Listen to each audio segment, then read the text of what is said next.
next, we've got Sedriques Dumas going up against Abu Azaitar, who is plus 170 with Dumas at minus 210, anywhere to upwards of minus 260.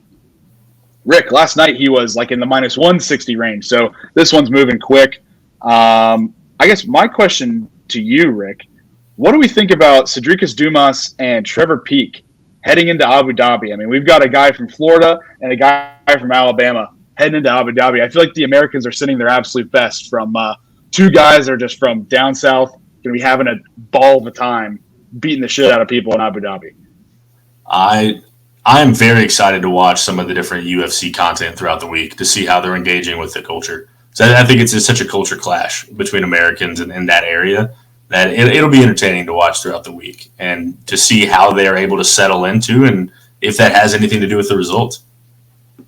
Yeah, I love it. I think that we're sending some of our best over there. I'm super excited about it. I think it's going to be, quite honestly, hilarious to see how they interact with the crowd and stuff, too. It should be really funny. So Azaitar has been under UFC contract for the last 6 years. During that time, he's only fought twice. Yeah, that is right. 2 times in the last 6 years. Once in 2018, following a canceled bout in 2017, and once in 2021, where he lost to Marc-Andre Barriault. And one thing that I tend to do, regardless of fighting style, Rick, and you know this about me with the UFC, there's a few things where when I see it, I will fade it, and I don't have to have extensive amounts of research. It is a knee-jerk reaction unless there's something that tells me I'm not going to fade it, and that is I'm going to fade the inactivity, and I'm going to fade a weight miss, a big weight miss, that is. Azaitar has a ton of inactivity. I don't understand how it's absolutely absurd to me that he's still under contract with the organization when he's barely fought.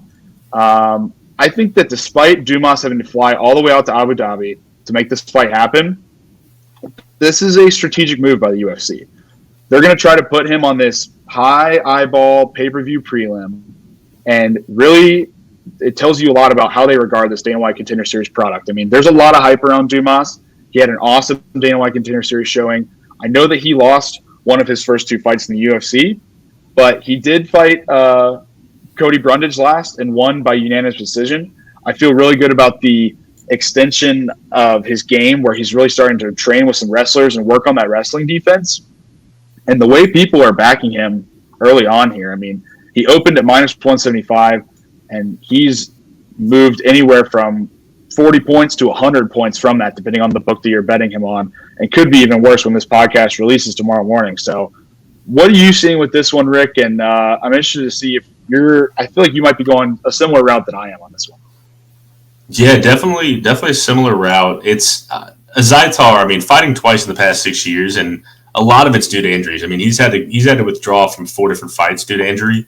And even Dana White kicked him out of the UFC during COVID. His team tried to smuggle wristbands, and they got kicked out of the UFC. So he's had all sorts of issues. It makes me wonder if he's fully committed to the fight game, but you never know when someone's been off this much time, just what they've been doing to improve. And so it makes me a little bit more hesitant. But, I mean, the issues that we saw with Azaitar could present themselves in very clear ways today because, I mean, it's his cardio that really isn't great. He tries to exhaust opponents or just overwhelm them early. But a guy like Dumas, I mean, he pretty much did that exact same thing to Cody Brundage, where in the first round, Cody Brundage came out hot, was trying different submissions once they got to the ground. But Dumas was able to stifle a lot of that and then really take advantage over the next 2.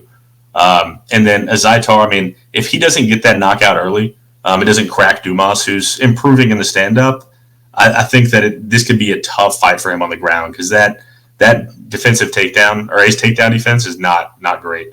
And so I could see Dumas just really laying on him and Azaitar trying to get back and get back into the ring and get that same energy, that same intensity that he had and not being able to find it. And Dumas ended it pretty quick. But you never know. In front of the home crowd, I mean, he could get it up. But I've got Dumas. I don't have a play on this fight. I don't really have a great feel for it. So I'm going to stay away. But if I had to pick somebody, it's Dumas.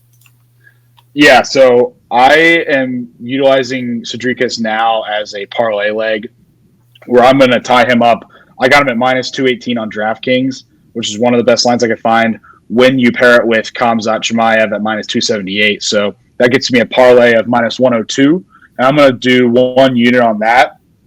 We're also eyeing some props potentially on this fight. whether that's looking at the underdog fantasy markets or going into some of the props themselves once they release. So just going to continue to shop around on this one, but locking in that parlay now because I think that Sedriques Dumas line is going to keep moving.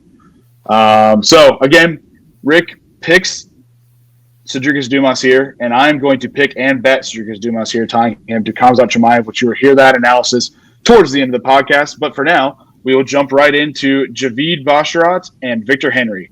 Stay with us so you can hear that analysis and picks coming up next.